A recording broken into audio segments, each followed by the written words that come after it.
or one spring I was playing basketball, and I remember so clearly I was playing. It was at a church gym, and there was this.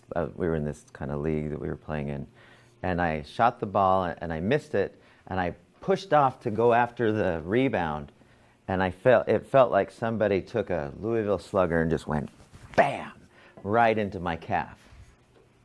My Achilles tendon had just exploded, and it was like 10% still hooked on up right in there.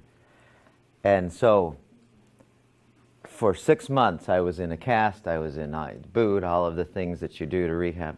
I couldn't do anything. And for me, not being able to do the active things, that's hell.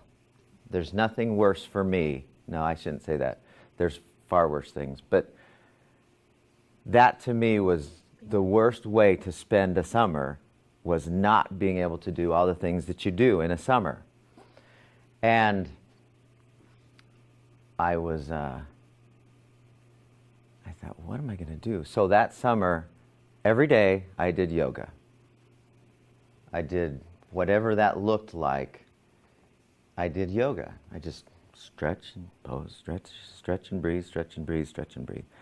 And the doctors told me, they said this was not going to ever heal how it ought to, because there was a long story of how a bad doctor made a bad diagnosis, and they said you'll never run again, you'll never walk again normally, because that doctor screwed up. And so I just did, and I didn't know if that was true or not. I didn't I'm going to show them, but I just did yoga every single day for like an hour.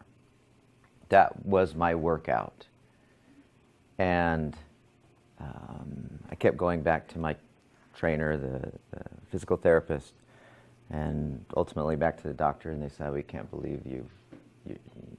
I healed in it was supposed to take this long, it took that long. And everything went back to how it's supposed to be. I'm still doing, I became so I could still do at 100% what I was doing before the injury.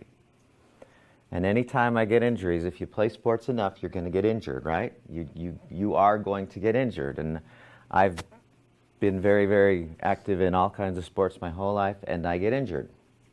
And the one thing that has sped up my healing faster than anything else by far is yoga.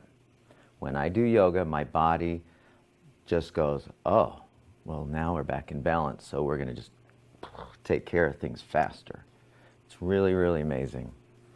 The one thing that I remember this very clearly, the last story is, I'm a huge fan of basketball, and I remember watching, this happened on 2 separate occasions where they were interviewing Kareem Abdul-Jabbar, and they were interviewing, and somebody else at a different time interviewed Robert Parrish. And I don't know if you guys remember who these 2 guys were. Kareem Abdul-Jabbar was a center for the Lakers, played into his 40s. Robert Parrish was a center for Boston. Wasn't he and Annie? Wasn't he that? Annie, wasn't he and Annie? Kareem Abdul-Jabbar or Robert Parrish? Kareem Abdul-Jabbar. He might have been. I don't know. Really, really, he's like 7'2" or 7'4". He's just a gigantic guy. He might have been. He's played with a lot of things. He's a very interesting guy. And they were asking both of those guys on separate occasions, because it's very rare for an NBA basketball player to play into his 40s. Very rare. Especially at the level, an inside guy, they're just getting pounded every day, they're both centers. And they said, to what do you owe your longevity in basketball? Why are you still playing so long? And both of them said, amongst other things, they both said, because I do yoga. And my eyes went, my antenna went, oh. That sounds, because I love, love, love playing sports. I love, love, love being active. And if I can find something that will make it so that I am doing backflips on trampolines when I'm 82 and a great grandpa, then I want that. Whatever it is, I don't care what it is. And yoga seems to be one of those things that keeps us young.